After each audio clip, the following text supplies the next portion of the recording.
One of the most common desires I hear from leaders is wanting to get better at helping others grow. A great way to do that is to become more coach-like. On this episode, Michael Bungay Stanier returns to help us get better at building this skill. This is Coaching for Leaders, episode 680. Produced by Innovate Learning, maximizing human potential. Greetings to you from Orange County, California. This is Coaching for Leaders, and I'm your host, Dave Stachowiak. Leaders aren't born, they're made. And this weekly show helps you discover leadership wisdom through insightful conversations. So many of our listeners and members have told me in recent years how much they would like to get better at coaching. Not coaching in the context of being a professional coach, but coaching as in being more coach-like, utilizing great coaching skills inside of their organizations to support their teams, to help to develop talent in order to be effective. Today, I'm so glad to welcome back a guest to the show who knows more about being coach-like and helping us to do it than I think anybody else. I'm so pleased to welcome back Michael Bungay Stanier. He is the author of 8 books, including The Coaching Habit, which has sold more than 1 million copies and is the best-selling book on coaching this century. He is the founder of Box of Crayons, a learning and development company that's trained thousands of people around the world to be more coach-like. His TEDx Talk on Taming Your Advice Monster has been viewed more than 1 million times. Michael, it is always a pleasure to have you on. Welcome back. Dave, you probably know this is my favorite podcast to be on. I was just thinking, as you were making the introduction, the number of people who they've got a book or there's something. I meet them one way. I'm like, if you're trying to get onto one podcast, get onto Dave's podcast, because he is such a gracious and informed interviewer. The audience, so good looking, so talented, so intelligent, so charming, so susceptible to flattery. It's wonderful. So I'm really delighted to be back. Thank you for having me. Well, it is a great honor coming from you, of course. And speaking of accomplishment, 1 million copies of The Coaching Habit. It's like 1.2 or 1.3. It's kind of nudging up there now, which is like amazing. It is amazing. And, part of the reason that this book has been so successful from my standpoint is that so many of the coaching books prior to The Coaching Habit were written for people like you and me and people who do coaching as a profession. And great, they were useful and helpful to us, but they weren't really great at helping people be more coach-like. The rest of us in management roles and helping develop talent. And you make a distinction in the book between coaching the profession and being more coach-like. Tell me about that distinction. Yeah, because the seed of this book came from my deep irritation of being part of other companies and going in and trying to do coach training for managers and leaders in companies and just hating how it was done, because they would just take the training that I had gone through to become a coach, and then they just do exactly the same for managers and leaders and other people. I'm like, asking questions is the same, but everything else is different. So I had this deep belief that coaching is a really powerful technology to help people change, to help people bring out their best, to help people feel seen and feel heard. And it also arrives with a whole bunch of baggage, a whole bunch of people who are on the other side of coaching and looking at coaches going, I don't know whatever that is, but I don't want to be it or come near it because it's a bit weird. And so I had a really clear goal, which is I'm trying to unweird coaching to the extent of like even making it like, let's not even call it coaching. And so when I talk about this, I say, look, the goal is a definition, if you like, is to stay curious a little bit longer and rush to action and advice giving a little bit more slowly. So you can see I'm not even defining it as a role. It's a core behavior. It's a core human behavior, curiosity. Be curious about the person in front of you and good things happen. It's so interesting to hear you say that. And I don't know if you and I have ever talked about that, but I think about less so now maybe because of The Coaching Habit and so many of the other practitioners who are doing great work. But there was a lot of baggage around the word coaching, so much so that I had a very conscious thought about not using the word coaching in the title of the podcast when I started it back in 2011, because I was worried about some of the baggage that might come along with the word. And you and so many others have helped to like really change the perception of coaching into something that I think a lot of us today do see as one of many necessary skills that every leader needs. And use the word technology, something that we can learn to get better at and utilize in our work. Daniel Goleman in the year 2000 wrote an article for HBR, Harvard Business Review, called Leadership That Gets Results. And he said, look, there are 6 different styles of leadership, and they all have their moment, and they all have pros and cons.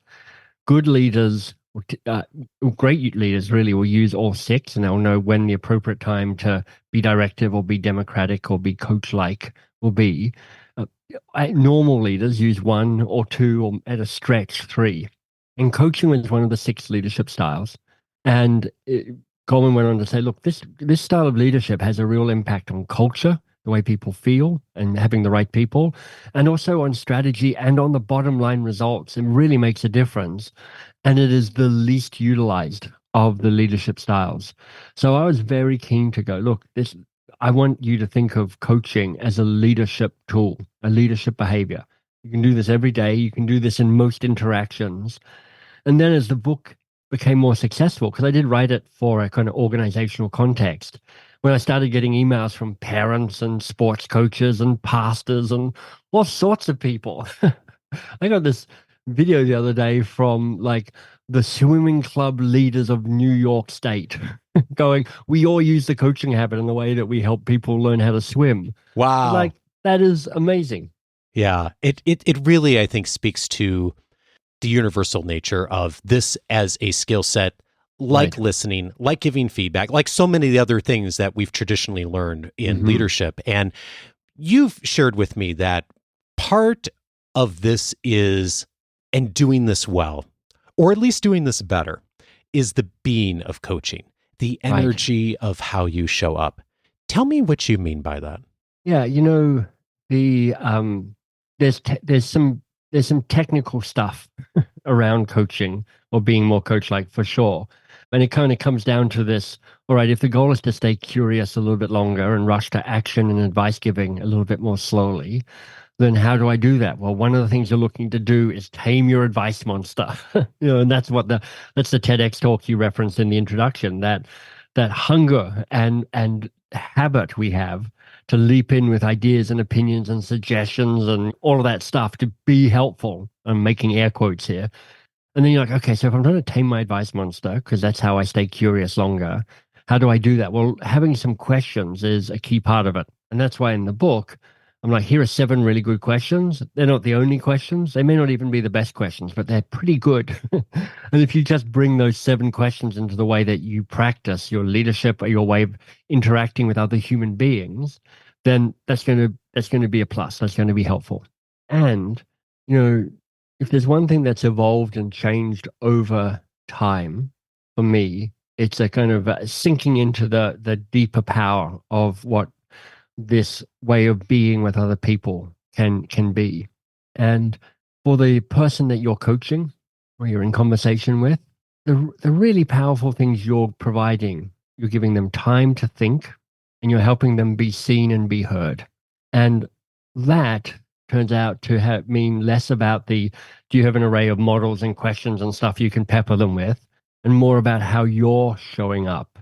And so what I notice is, as somebody who wants to bring coaching into their repertoire of how they show up in the world, part of what you're doing is you're working on your presence and it's still going to sound woo-woo, David, but your energy and the way you are with that other person, because the way you are allows them to be seen and allows them to be heard and allows you to self-manage yourself so they have the time and the space to do the thinking that they're so hungry for. When you see people do that well for you, what is it that they do that makes that work? I think part of it is how they're holding the relationship with me. And it's a paradox, which is they care deeply and they don't care. And they do both of these things in exactly the same time in a really powerful way. So there's something about that experience where I just say, this person is so on my side.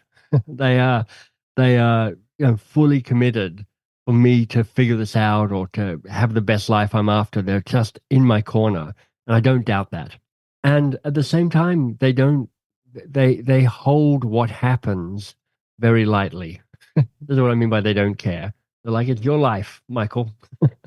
But, have the insight, don't have the insight, make the choice, don't make the choice, act on the choice, don't act on the choice. In the end, that's all down to you. That's your side of the table. That's not my side of the table. But they have this ability to both give me the help. This is a quote from one of my mentors, Peter Block. He says, it's about giving people responsibility for their own freedom. And this is insight about, oh, you have the freedom to make choices. You have the freedom to be brave. You have the freedom to do the next big thing. You have the freedom to do the hard thing. And it's there for you to take or not take. That's the responsibility for the freedom. And that is amazing when that happens. And I know, Dave, when I started hiring coaches to support me, I was a pretty terrible client because I knew too much and I thought too fast. And I have a good self-deprecating charm to me, which meant that I would typically collude with the other coach so that they weren't really coaching me the way I wanted to be coached. It was very annoying. I was too slippery.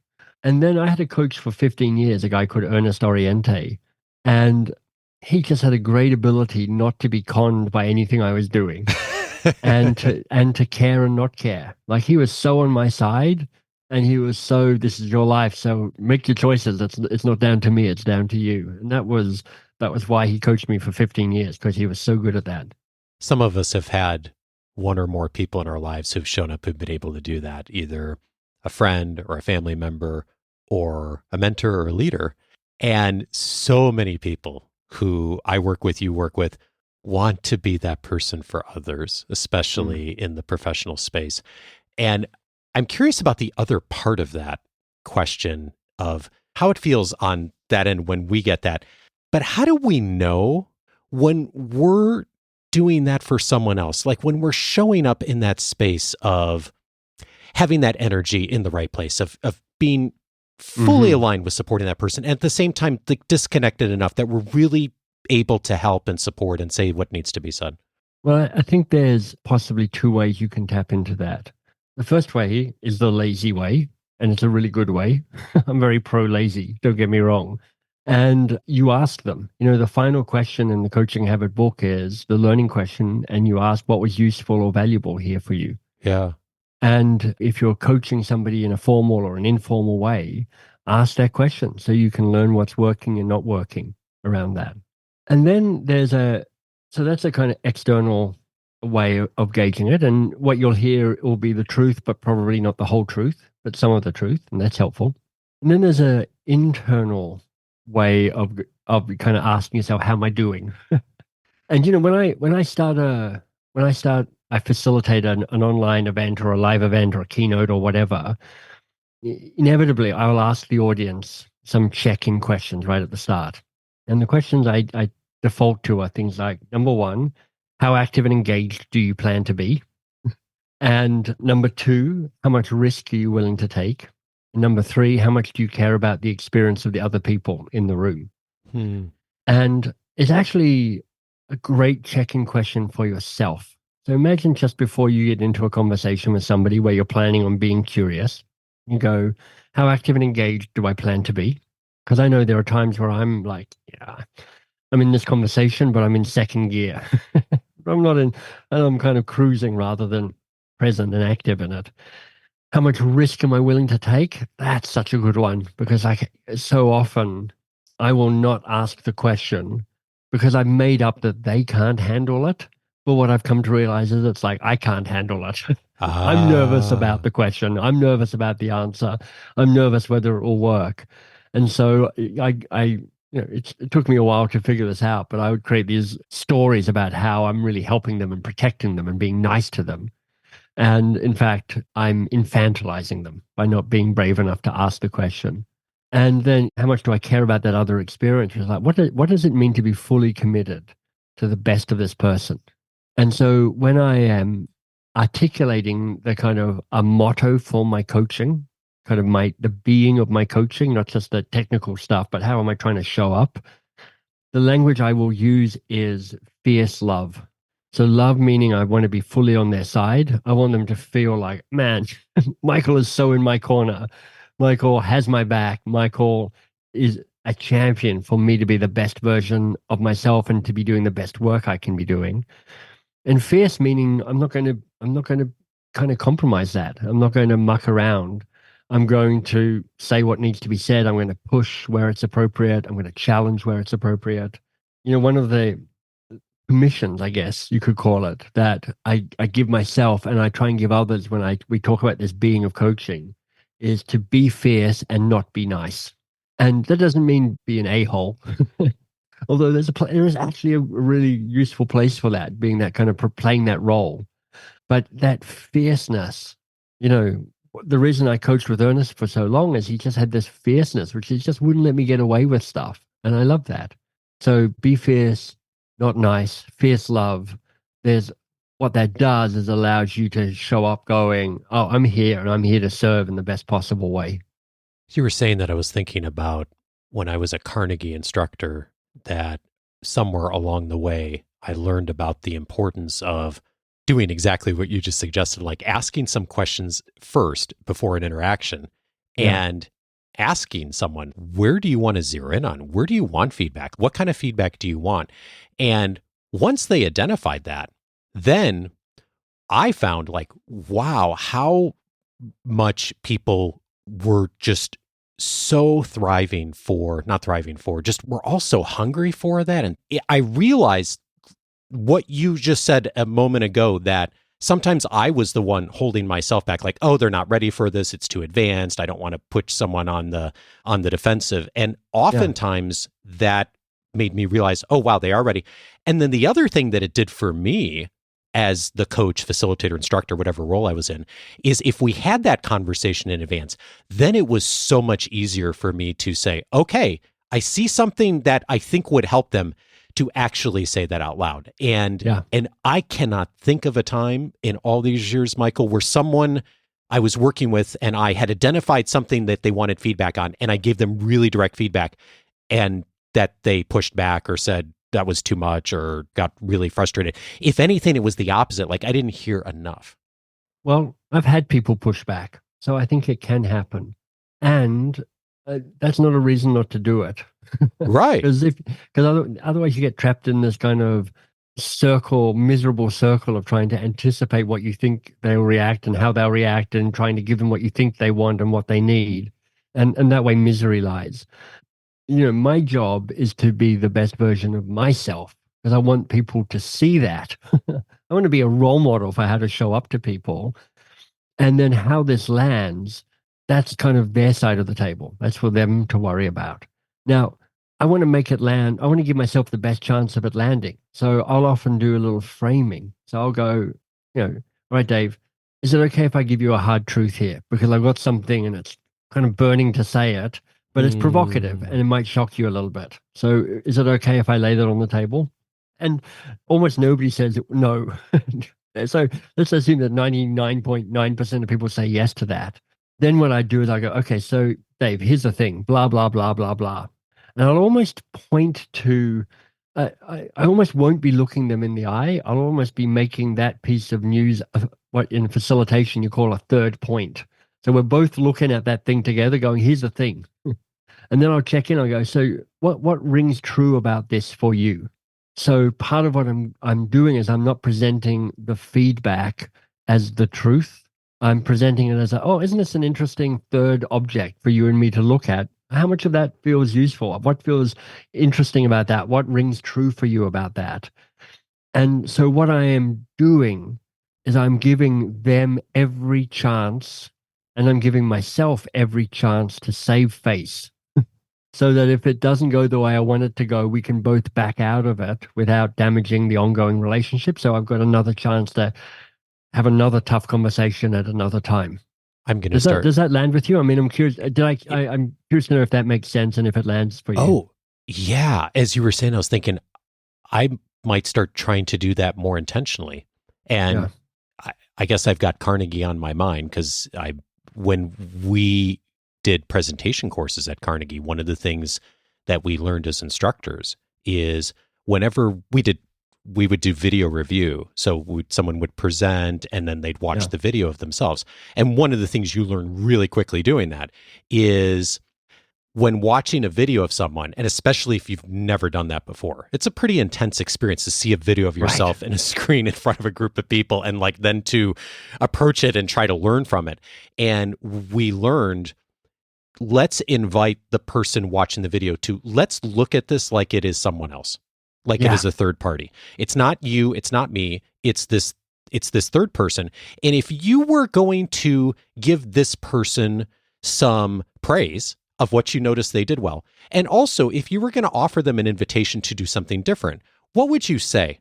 And it was fascinating at how putting that out there as a third person, a third point, and taking out some of the emotion and the just this is me kind of thing, people were able to set it aside. It's a great cognitive tool. Yeah. In all sorts of different contexts. I mean, if you're talking to somebody and you're trying to bring out their best, you go, what would your best friend say were your strengths? And that just gives people permission to talk about themselves in the third person in a way that if you go, what are your strengths, can kind of freeze people up a little bit. It can also it just gives you it also helps people just get a little detachment, so they can almost view themselves almost like an out of body experience and go, oh yeah, now I'm looking at Michael, I can see, well, obviously his strength is he has a face perfect for a podcast. It's like he absolutely flourishes when there's no video, so or whatever it might be. Yeah, and I have been in the coaching habit so many times over the years and all the conversations we've had and the questions, and we've had a lot of conversations on the podcast, both with you and others, on asking better questions. Yeah. We haven't had as many conversations about asking questions better. Right. And a couple of things came up for me, and coming back to the coaching habit again this time and looking through it, that I don't think you and I have ever talked about, and you have some wonderful invitations for us. And one of them is stop offering advice with question marks attached. You call these rhetorical questions. Right. I call them advice disguised as a question. Yeah, but questions. Yeah. Yeah, it's kind of the same thing. And it's something that, I don't know about you, but I see all the time. I catch myself still doing. What is it that is problematic about it? And what does it sound like when you hear it? Yeah, well, what it sounds like is the experience people have is they've done some work on coaching, and they're like, okay, it's good to be curious. It's good to ask questions. And they're like, you're absolutely right. But they're like, and I'm desperate for people to know this thing that's in my head because I'm sure it's genius, and they need to know my idea or my opinion or my suggestion around this. So rather than ask a question, they'll go, have you thought of, did you consider, what about? And then they'll insert their own idea there. And they're like, well, I'm asking a question. I'm like, you're not really, are you? You're really making a statement and just tacking a question mark on the end of it. And it mostly doesn't work for the same reason a default response to giving advice doesn't work. And this is an important thing for people to hear, Dave, which is I am in no way saying don't give advice. I think giving advice is a really helpful thing to do, to teach, to explain, to transmit. There's a very important place for all of that. I mean, you and I are both teachers. We do a lot of transferring of content to other people. The thing I'm trying to shift when I say being more coach-like is staying curious a little bit longer and rushing to action and advice giving a little bit more slowly. The thing I'm trying to shift is the default response to having the answer and sharing the answer. And what you're really learning is to notice the ideas and opinions and suggestions and all of that you get in your head, and to just go, oh, that's interesting. There's my advice monster rattling its cage. And now I'll ask an actually useful question. So it's like, don't kid yourself. This is not a question. In the same way, this is kind of a related leap in terms of framing questions. It's kind of crosses, it's the middle ground between asking better questions and asking questions better. One of the things I talk about in the Coaching Habit book is how I privilege what questions over how questions and why questions. I almost never ask a why question anymore. There's a place for that. But in most conversations, most of the time, when you go, well, why did you do that? it's very hard to ask that question in a way that doesn't sound accusatory. Why the hell did you do that? What were you thinking? It almost always puts the other person on justification and defensiveness. Or you're asking because you're trying to find out more information so that you can share your idea and make sure your idea is better. And that's not the game you're playing in this immediate conversation. And when you're into a how question, you're assuming that you've already figured out what the real challenge is. And now you're like, what's the action plan? How will you do that? And so there's a place for that for sure. But one of the key insights from the Coaching Habit book is too often we don't get to the heart of the real challenge. And the focus question, what's the real challenge here for you, is so powerful because it slows down that assumption that we've figured out the right thing to be working on. And if there's an identity that I would love for people to change, it's become known as the person who's brilliant at figuring out what the real problem is, rather than being known as the person who has ideas. Because ideas are everywhere. They're cheap, they're plentiful, they're not even worth that much. But somebody who knows how to figure out what the real problem is, that's a strategic thinker. That's somebody who's valuable in any context. I think that's the distinction I missed every other time I looked at the Coaching Habit and thinking about avoiding questions starting with why is I get the part about putting people on the defensive, and that makes sense. And we've heard that message a few times on the podcast over the years. What I didn't really pick up until just now as much is the problem with the why is you're trying to solve the problem. Yeah. And that's where this gets really, then it's not being coach-like, it's giving advice, Right. Which to your point, there is a time to give advice, but it's just to be really clear about what am I trying to do in this moment, in this conversation. Yeah. So one of the marks of somebody who's really sinking into the being of coaching is they start becoming more finely attuned to, is this conversation to help me or is it to help them? And there are sometimes you find, I've done this many, many, many times. There are sometimes you find yourself asking a question and it's because you want to find something out rather than going, I'm trying to help them find something out. And so if you can hold that space, which is if I am fully in service to that person, if I'm really committed with fierce love to do all I can for this person, is this question truly in service of them, or are they just telling me stuff they already know and it's all for me? There's a 4-word invitation in the book to get comfortable with silence. And you follow it up and say, silence is often a measure of success. Yeah. How so? Because it doesn't feel like that in the moment. If people want a really good example of this, maybe a couple of years ago, I coached Brene Brown on her podcast, Dare to Lead. And it was, this is a bit of an aside, Dave, but it was like this, first of all, Brene, who I'd known before she became super famous, but then we kind of fell out of touch because she became super famous. And when I wrote her at Brene@AOL.com, which was her old email address, nobody answered. So I was like, oh, well, there was my brief touch of fame. But then her team reached out and said, do you want to come on the podcast? And I'm like, yes, yes, I would like to come on the podcast. And then I was in Australia at the time. So this was at like 4 a.m. my time, whatever time, Texas. So I was like, nervous and 4 a.m.-ish. And she normally does it audio and video, but the video failed immediately because my parents' internet broadband wasn't very good. So I was doing it blind. I didn't know what was happening or how she was responding. And like 45 minutes into the podcast, she goes, well, okay, so coach me. I was like, oh man. In my head, Dave, I'm going, please don't muck this up. do a good job with this. And what you'll notice if you go and listen to that is I'll ask a question and there'll be these pauses. I'm not even sure how long they take, but they felt like an hour. It was probably more like 3, 4, or 5 seconds. And I had lots of people over the years tell me that they're like checking whether their podcast player is still running. Because they're like, what's this silence about? But here's the thing about silence. When you ask a question that really lands, people need some time to figure out the answer to it. And when you see people, often their eyes go up and to the left as they kind of, oh, I don't know the answer to that. I don't have a quick obvious answer or reply to that. I've got to think about it. You're literally seeing new neural pathways being formed in front of you. Your job at this stage is to shut up, don't awkwardly fill the silence, but just go, this is amazing. This is great coaching happening even as we speak. And the other thing to know about silence is however uncomfortable you are with silence, the other person will crack first. So ask the question, be quiet, and then just the silence will encourage them to go and say the thing that they've been sitting on.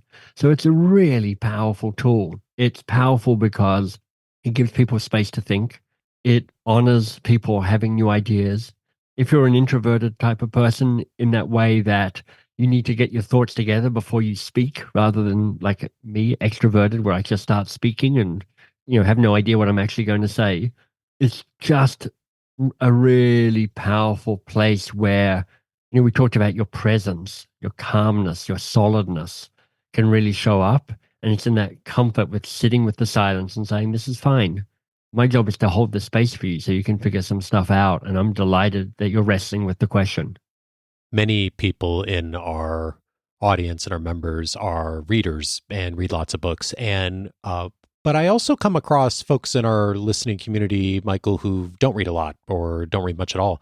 And once in a while, one of those people will reach out to me or we'll be having a conversation and say, I don't read a lot. I listen to podcasts, I do other things, but I'd like to read a leadership book. What's one you would recommend? And it's the same answer almost always for me every time. It's The Coaching Habit. Oh, thank you. Michael Bungay Stanier is the author of The Coaching Habit. Say less, ask more, and change the way you lead forever. Michael, always a pleasure. Dave, thank you.